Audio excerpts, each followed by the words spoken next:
Well, good morning and welcome to BusinessWhitt's 30 Minutes to Better Business Results. This is our Winning Your Entrepreneurial Experience program. Today we have David Puzio joining us from Nationwide Insurance. Before we jump into that, the reason why we're doing this program is because so much of the economy has shifted around over the last several years. Since the Great Recession, we know that a lot of middle management jobs were lost. And some of them have come back, but really only about 2% of the new jobs that have been recreated are middle management type jobs. Couple that with some outsourcing and all kinds of other things, and we now have 53 million freelance contractors in the United States. And so a lot of these middle management folks, the ones that are, the ones that buy cars, houses, they're essentially trying to make between $30,000 and $80,000 a year, have gone out and tried to start their own business, and they've got a good idea, a good service or a product, but maybe they haven't had the entrepreneurial training that is so valuable and important, and that's kind of what we're going to try and do and provide today. So once a week we get together, do a little interview, talk about some real-life issues, challenges, identify some concepts, and help somebody develop some action items for advancing their business, improving their particular business. And hopefully this has an opportunity to help a lot of folks that have similar issues, concerns, challenges. So with that, David, welcome and thanks for joining us this morning. Thank you. So David, we chatted a little bit earlier, but why don't you go ahead and give me a little bit of a recap of kind of who you are, where you are, what you started with, what you're trying to get accomplished, and then we'll go into talk about some different ideas and concepts that might help you there. Okay. My name is David Puzio. I'm a nationwide insurance agent. I've been in the industry for 3 years. I worked for a previous competitor for 2 years, and then I decided to go along with another agent and start our own agency in Newport Beach, California.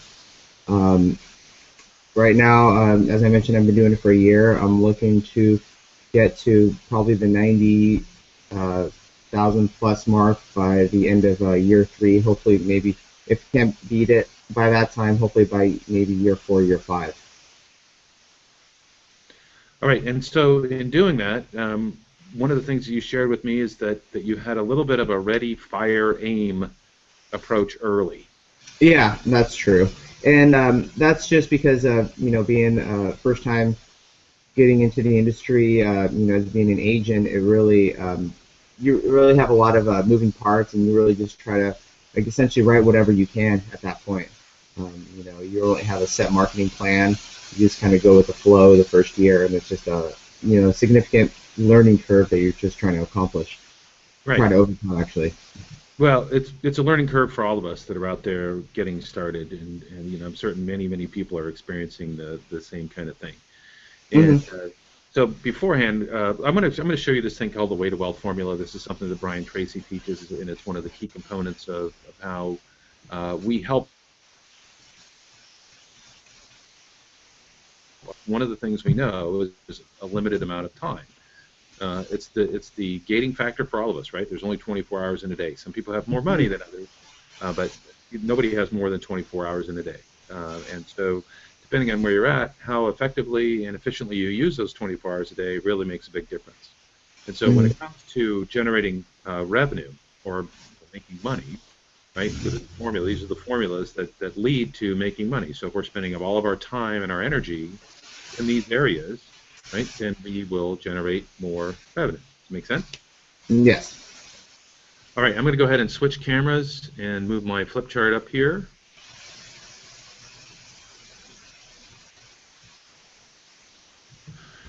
All right.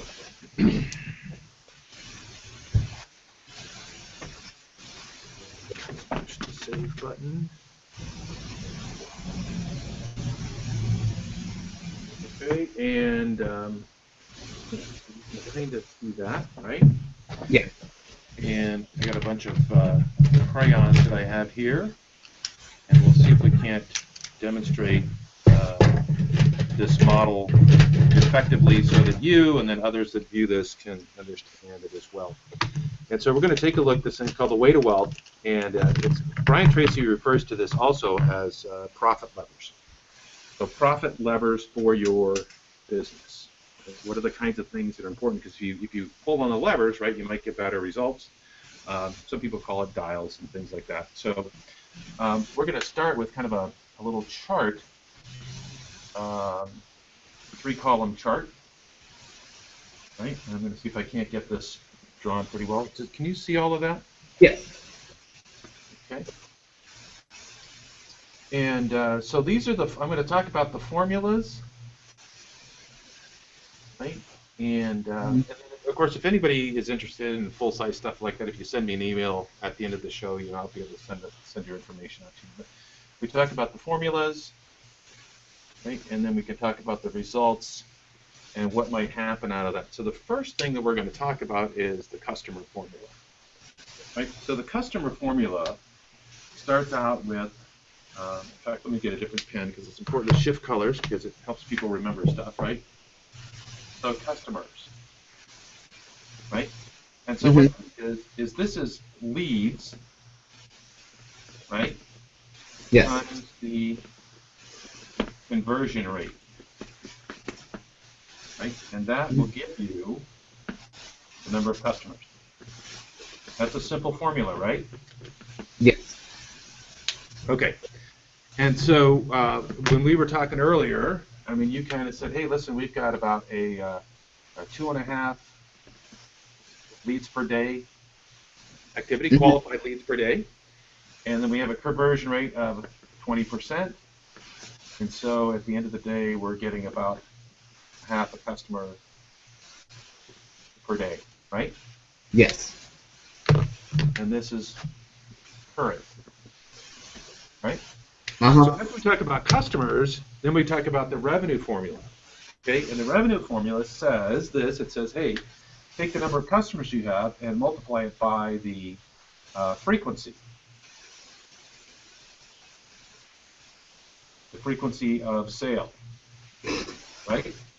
Now, your average frequency of sale is what? 12? I mean, they buy things once a month? About once a month, yes. Okay. All right, so we'll plug that in a minute. And then the second thing that we add in here is the average sale amount. Right? And if we multiply those out, we will end up with our revenue number. Okay? So what we have is that we've got sort of a frequency of sale is 12, right? And then we now that's 12 times per month, and so per day. I don't want to mix up our metaphors, right? So a half per day is equal to 15 per month. 15, yes. Right, because we could bump these numbers up to monthly numbers so that I can operate off of the same frequency of sale category, right? So 15 per month, and we've got, they typically buy things 12 type deal, and the average sale amount for your policies is, did you say $1,000? $1,000? Yeah. All right, and so what we've got is 12,000 times 15 is, what is that, 225, something like that? Go to my trusty calculator.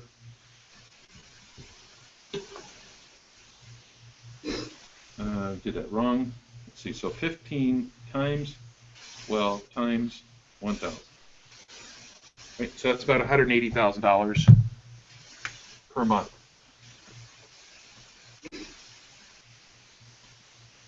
All right. Now then, for your particular business, right? This is the revenue number, right? Not necessarily the profit number, because there's some expenses that come after this, right? Yes. Okay.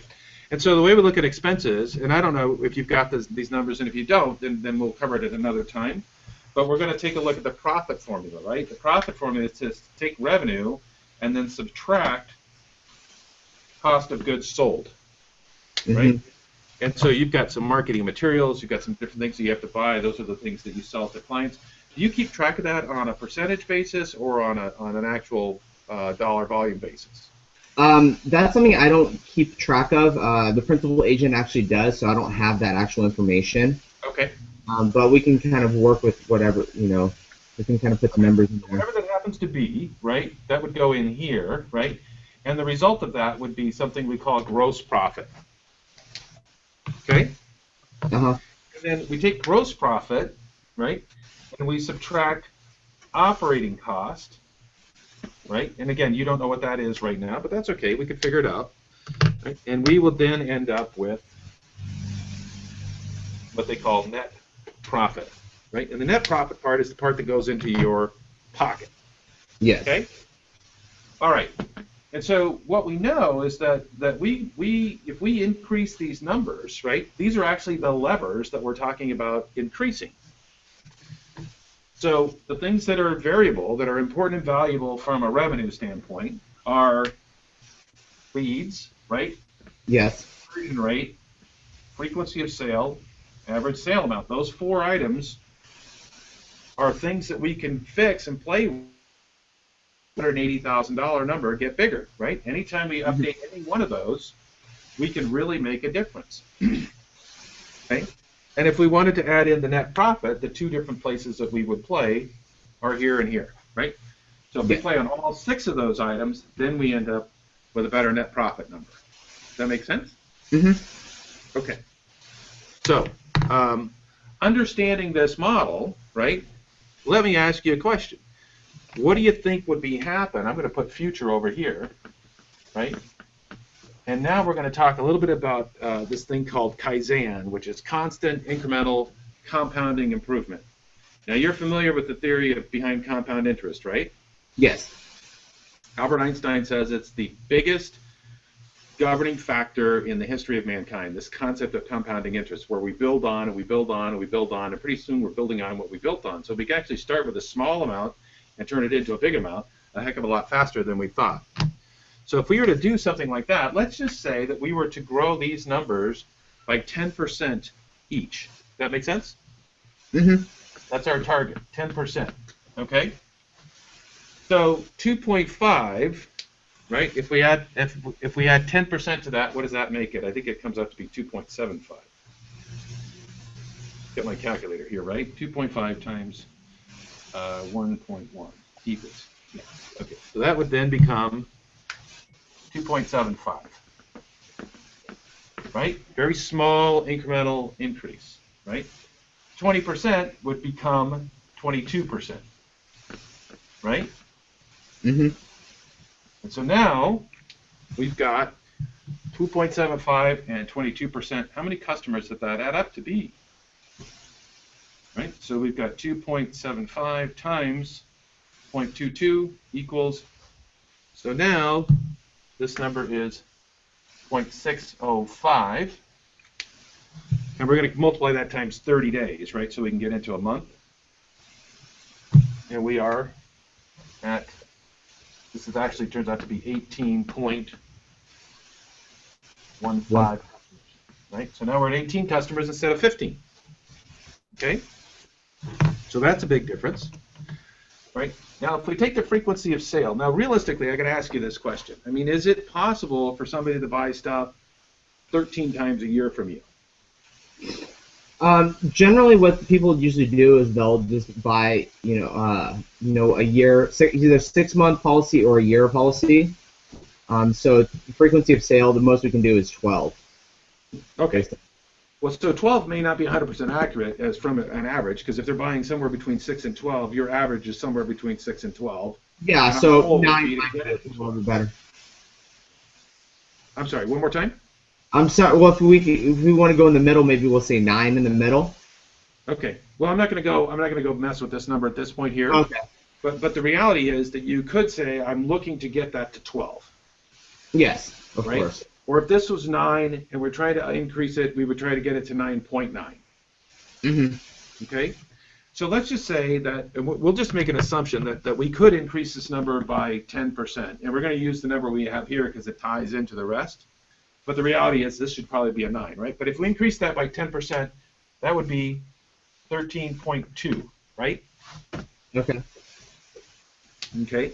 And if we increase our revenue by 10%, that would be $1,100. Now, there's a lot of different ways that you could increase revenue. I mean, you have lots of different products and services that are available that if they decided to buy them, the average sale amount would climb.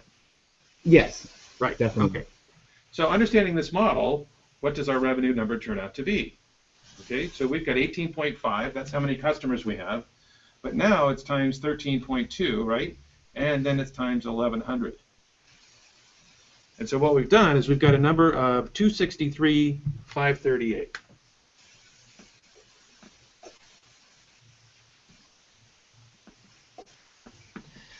What's amazing here, and again, this is going back to this Kaizen, constant incremental compounding improvement, right? Is because each thing builds on the other one, right? Where we only made a 10% improvement in each individual category, what was the difference in the number here? The difference is $80,000. That's almost a 40% increase in revenues by making a 10% increase in each one of those areas. Mm-hmm. Wow. All right, so this is the concept of the way to wealth. And again, if we wanted to increase the net profit and the gross profit, we would actually take the cost of goods. And in this particular case, this is the above the line stuff, this is revenue, this is below the line stuff, this is expenses, and we would try to reduce those expenses by 10%. Okay? So if we could reduce our cost of goods by 10%, if we could reduce our operating costs by 10%, obviously we'd, at the end of the day, have a much higher net profit. All right, so here's what we're trying to get done then. And here's where we want to have our discussion. Understanding this concept, right? What does that tell you in terms of your business and where you want to start making improvements? And I'm going to switch back to the lower camera real quick.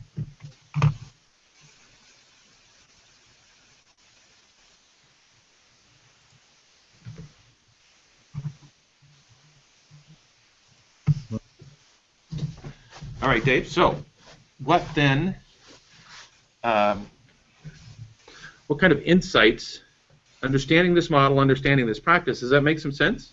No, definitely it does.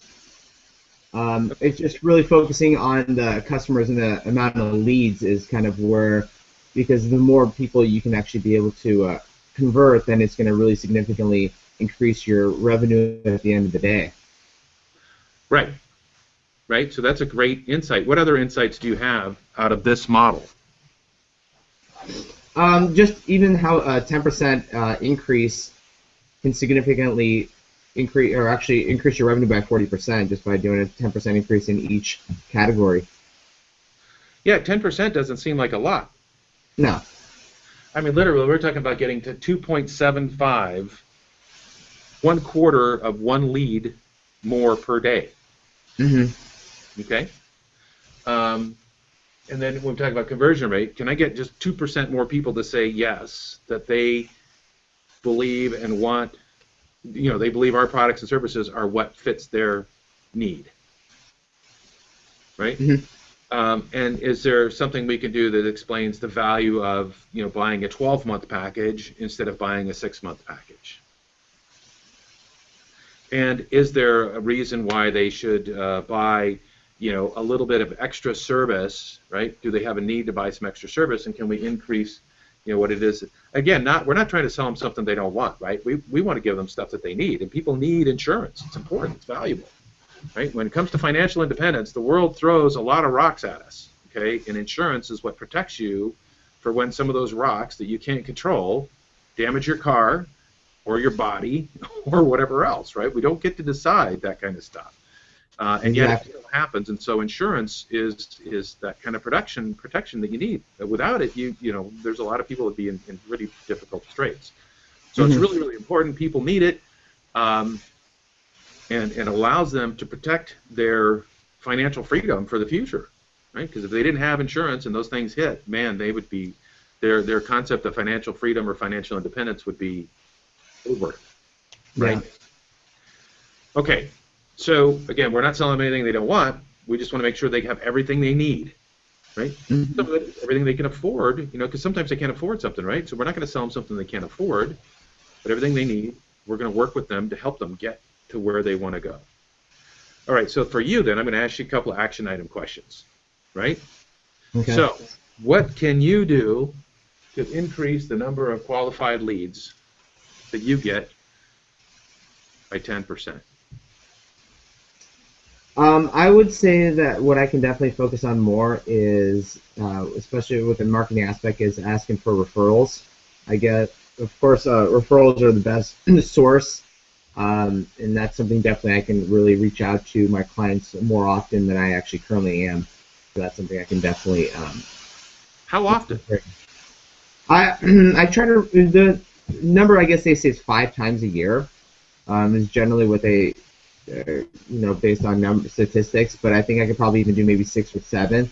Where it's not going to be too much, but at the same time, it's still being able to maybe find a reason to contact them. Holidays, whatever that might be. So yeah, that's something to definitely focus on. What else? I can also be able to just really track my marketing approaches of what I'm doing now. I don't really track based on how many calls I make, how many houses I go to. That's something I can definitely look into because that can maybe increase the conversion rate as a result of that too. Because I can see, okay, I certainly could. Yeah, and you would know more about which strategies are more effective. Uh-huh. With every strategy, we talk about qualified leads, right? Some are still more qualified than others. Right? Referrals are nice, warm. Those are like highly qualified. Yes. And so every strategy has its own acquisition rate and its own acquisition cost. And often we see a lot of people that are spending a lot of time and energy on a strategy that's not very effective. But because they're not tracking the numbers, they don't even know that it's not effective. Right? They keep doing the same thing again and again, and they start complaining they're not getting the results they want. Well, they don't know why, and they aren't tracking the numbers. Okay, so what could you do then to help? What are some of the other things you could do then to help increase your conversion rate? Well, of course, just the average sales amount. Definitely just find out additional features and benefits that Nationwide products can offer to clients because sometimes clients really don't know what we have to offer, and sometimes I always forget to say, well, this might be something definitely I think that I can tailor to you guys, or I think that might be something really important as well. Well, let's talk before. That's the average sale amount, but let's talk before about just the conversion rate. People that just buy something from you in the first place, right? How can you increase the number of people that really want your stuff? Just being able to find, I guess, more awareness, I guess, and that's just something where I can really work on my skill set of just being able to provide that added value. Okay. And we talked earlier, but there's a lot of insurance companies out there, and there's a lot of insurance agents out there, and potentially, finding a way to brand yourself or differentiate yourself from those others might be an effective way to get more conversion. People, they understand that you have the product.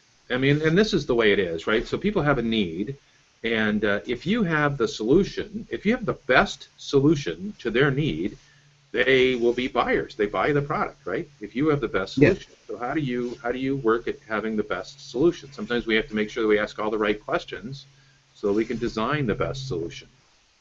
So there are sales systems, processes, and strategies that are designed to help you increase this percentage. Right? And it's about system and a process, and a process being, how do I make sure I don't forget to ask them certain things? How do I make sure that I don't forget to tell them about certain products and services? That's all process-based. Otherwise, you're just kind of winging it, and it becomes, sort of a little bit of a crapshoot as to whether you can actually remember to do it in that time frame. Exactly. Okay. And so clearly, when we talked a little bit about frequency of sale, so how would you, in this case here, again, let's assuming this is 9 and this is 9.9, right? We'd have a different set of numbers, but for demonstration purposes, this worked out pretty well. How would you increase the frequency of sale? How would you get them from 9 months, if the 9-month average is there? How would you increase that? What are some of the things you could do that would increase the frequency? Just being able to kind of say, for policies, a lot of people want to do like an auto policy for 6 months, but if they have an auto and a home, it's generally the 6 month is just more. It's more susceptible for them to shop. So that's why it's really trying to be able to hold on to that retention. So just really trying to sell the position of, if you have your home policy for a year, why don't you have your auto policy for a year as well too, so that way you can renew it all at once. Okay, and so that's a little bit of something we call telling, right? Uh-huh. And so what are some different ways that you might promote that as being um, more, I mean, you talk about it's a little bit more advantageous, but how do you know that that's what they want? Well, it's just because I guess when you pay for your auto policy every 6 months, it can kind of be a hassle. So it's just trying to find out how you can streamline it to make it as convenient for them as you can. Okay, and so this was something we might put into our process that allows us to remember to talk about that kind of stuff, so that we can focus in on trying to get a 12-month activity. And we know that if we can do that, it makes a big difference in our numbers, right? Of And so it course. becomes really important that we talk about 12-month opportunities and 12-month values, right? Uh-huh. Okay.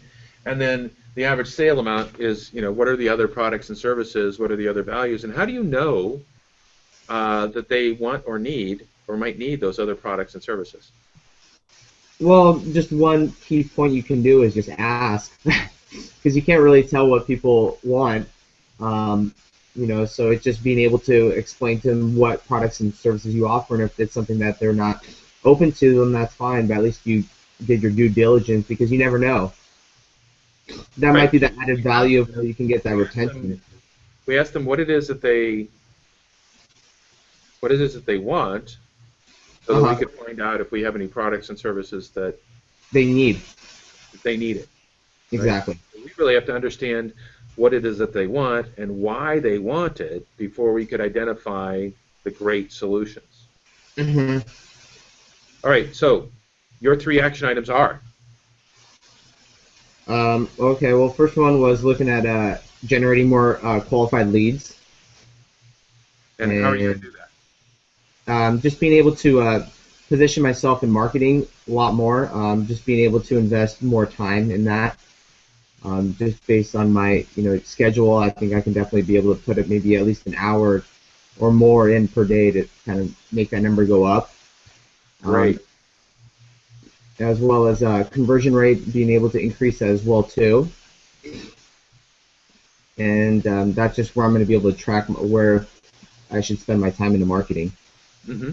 And number three, I'm looking for the average sales amount of just being able to ask for if there's any other products that we have that might be they're open to them, I guess.